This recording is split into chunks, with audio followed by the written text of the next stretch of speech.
Well, today I just wanted to mention that, we're in some crazy times. I think we all know that. With this unknown, we're sitting at the beginning of April 2020.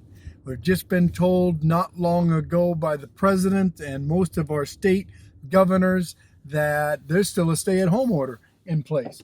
Thank goodness for those of us that are auto repair shop owners that are viewing this, we are able to stay open. The people that are our customers are not supposed to be leaving their house for non-essential things. So certainly we can't expect that we're going to do the same business that we normally would do, right?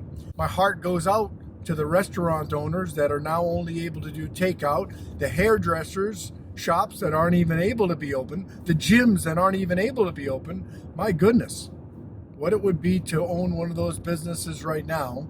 So we've cut non-essential areas from our expenses. We've cut back on hours to our people.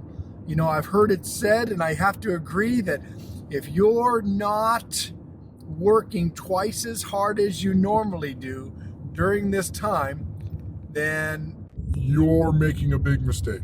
we all need to be on our game right now. We all need to be focused on not getting lackadaisical, not thinking we're going to coast, not putting on the glasses that a lot of the consumers have the luxury of putting on because A, they can either work from home, or B, they don't have work at all. And although I don't consider not having work at all a luxury, because they don't have work, they've got a stay-at-home order. So they can get caught up on those things around the house. They can do projects. They can make silly videos and put them up on Facebook, right?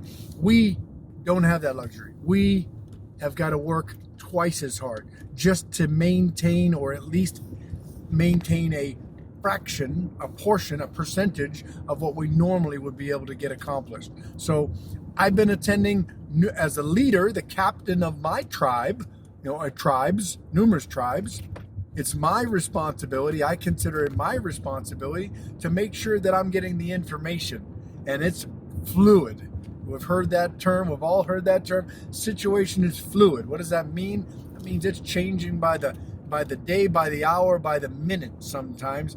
Every time there's a news conference, every time there's a new interpretation of the CARES Act and the programs that have been established to help businesses like mine and yours survive, to help consumers boost the economy and stay alive, checks that are going to be issued to them and that sort of thing. To stay on top of all of that is our job. I've attended numerous webinars every single day, every single night, sometimes 3 a day, in order to be able to stay on top of current events and to be able to communicate properly to my people, to the business owners that I lead, the business owners that I am in many groups with, I'm learning from. If it looks like I need a haircut, it's because I do. There's no hairdressers open, and I can't convince any to come to my house, right? No, I didn't even try, actually.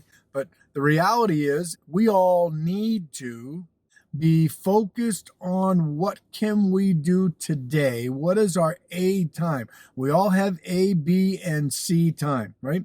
Even D time. D time is defer it, delegate it, delete it. So the D time stuff we shouldn't even be focused on other than getting it off our plate. The ABC time right now as leaders, the things that we do for our business, such as communicating with our landlord what's going on, working with our parts vendors for price reductions or deferring things until proceeds come in, or communicating with our people. Hey, it's not business as usual, guys. We're not going to get the luxury of the low-hanging fruit. Everything we do is going to be high-hanging fruit right now.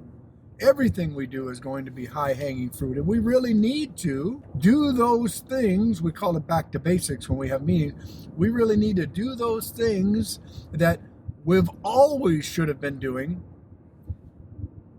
at the store level, at the shop level, but maybe we've gotten a little lackadaisical. Maybe times were so good we took our eyes off the road, right? It's time to get our eyes back on the road tenfold. It's going to be very, very important for those of us that are going to come at the other end of this and be thriving, not just surviving. We're going to be the ones that got focused right now.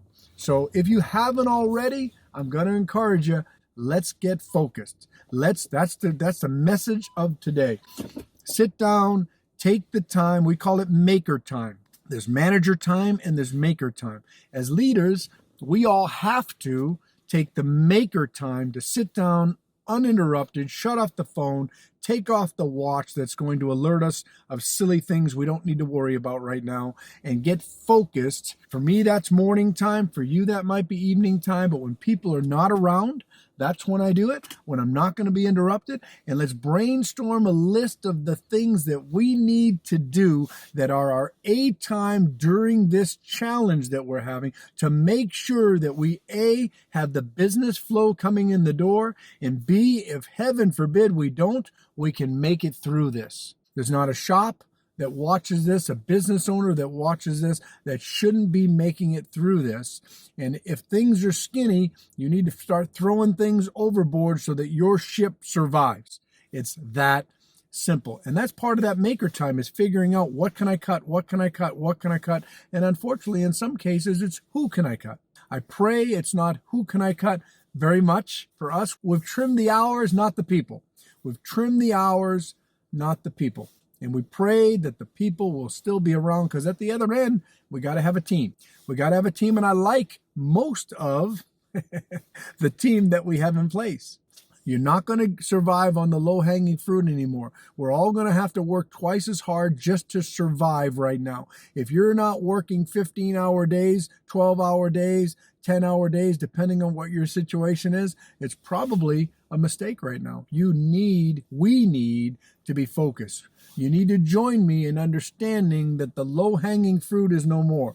We're all going to be working for that high-hanging fruit, which means we need to get out our step ladder. We need to climb up to the top, which means really represents, it's an analogy that represents we're going to work harder to get that same fruit. We're going to work harder to get that same fruit. Write that down. We're going to work harder to get that same fruit. You need to take some maker time and brainstorm the list. Where can I trim? Where can I save? What actions can I take that's going to guarantee that I survive this mess? Because if you haven't been hit with the mess yet, you're one of the blessed ones. I pray to goodness that none of us gets hit that hard. But I've seen some changes. I've seen some 50% car count drops at a couple of my stores. It's coming back, beginning of April, first day, fantastic. I'm not hanging my hat on that. I'm still working harder than I've ever worked before. Won't you join me? Talk to you soon.